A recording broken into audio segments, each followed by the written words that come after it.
So here's a little update. I ended up taking the transmission and the transfer case out. I was unaware that I would have to modify my cross member for my Iron Rock off-road kit.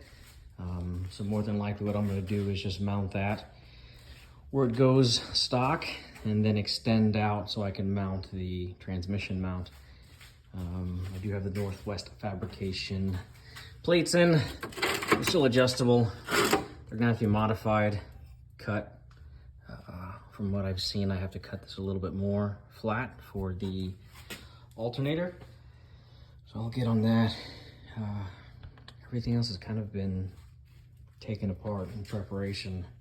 So I will take the alternator off to make this mount. I'm gonna run AC on this side.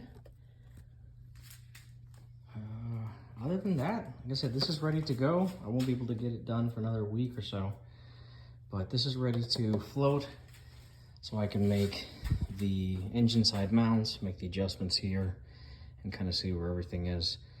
Initially, my plan was to butt it up as far as I could so that I would not have to modify the cross member. But being that the instructions say that I need to, I'm going to, so the reason I was saying I was gonna move it as far back was my concern was the vacuum pump, getting a block off plate and then just using an external vacuum pump somewhere.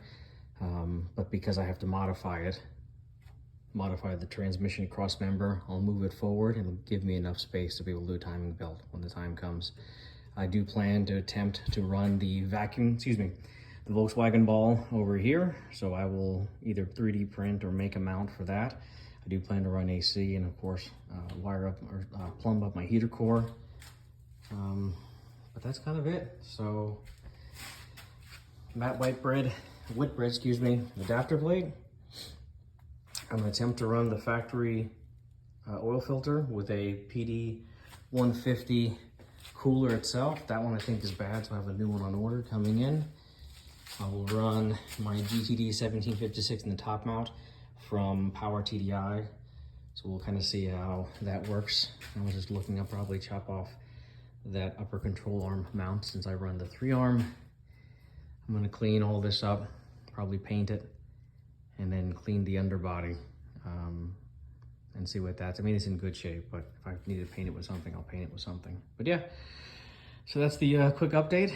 And then next one will be with this thing more than likely sitting where it's supposed to be. Best of luck in your swaps.